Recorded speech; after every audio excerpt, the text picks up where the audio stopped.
تعال نشوف ليه مارسيل كولر غير يوسف أيمن في ظهوره الأساسي الأول مع النادي الأهلي قدام سيراميكا كليوباترا. هنبتدي بأول لقطة، هنلاقي إن يوسف اتسحب بره تمركزه تماما وساب قلب دفاع الأهلي فاضي علشان يقدر سيراميكا يخترق من العمق ويبقى الموقف 2-1 في قلب الدفاع على رامي ربيعة لوحده.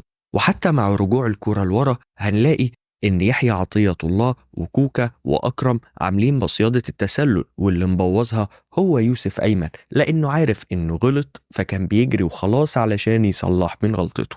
التفاصيل دي بقى ما بتفوتش على حارس كبير زي الشناوي، فهنلاقي إن على طول بص ليوسف أيمن وبيقول له ما تطلعش من مركزك وتسيب قلب الدفاع فاضي. علشان نروح بعد كده للقطة تانية، فأولها الموقف كان 3-2 لصالح دفاع الأهلي، فيبان موقف دفاعي طبيعي جدا.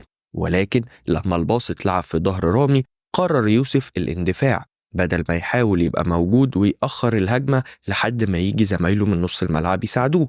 بعد خروجه من قلب الدفاع باندفاع وياريته كمان أخد الكورة، اتحول الموقف ل2-1 لصالح هجوم سيراميكا كليوباترا، ولولا أنقاذ الشناوي كان هيبقى هدف مؤكد لسيراميكا.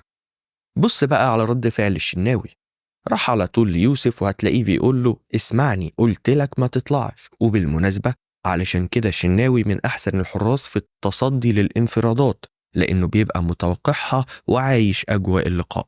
نيجي اللقطة تانية، يوسف بيحاول يبني هجمة للأهلي وقدامه 2 لعيبة من سيراميكا ويعتبر آخر واحد على الجنب اليمين في دفاع الأهلي، فيفقدها بتمريرة خاطئة وتبقى مرتدة خطيرة على الأهلي في موقف 2-1، وتنتهي الهجمة بتصدي للشناوي.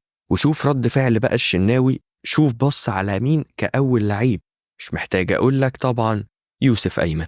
وآخر كورة مع إنها تبان بسيطة، ولكن حتى في الالتحامات الأرضية مع لعيب مش قوي جسمانيا زي زلاكا خسر يوسف أيمن الالتحام علشان تبقى كورة خطيرة على النادي الأهلي. يوسف الحقيقة مش لعيب سيء، ولكنه محتاج وقت علشان يدخل في منظومة النادي الأهلي الدفاعية، والوقت رفاهية لا يملكها الأهلي، خصوصا إن مركز يوسف فيه أكتر من لعيب جاهز زي أشرف داري، خالد عبد الفتاح، مع طبعا ياسر إبراهيم ورامي ربيعة. أشكرك لو وصلت لحد هنا، وما تنساش اللايك والشير والسبسكرايب.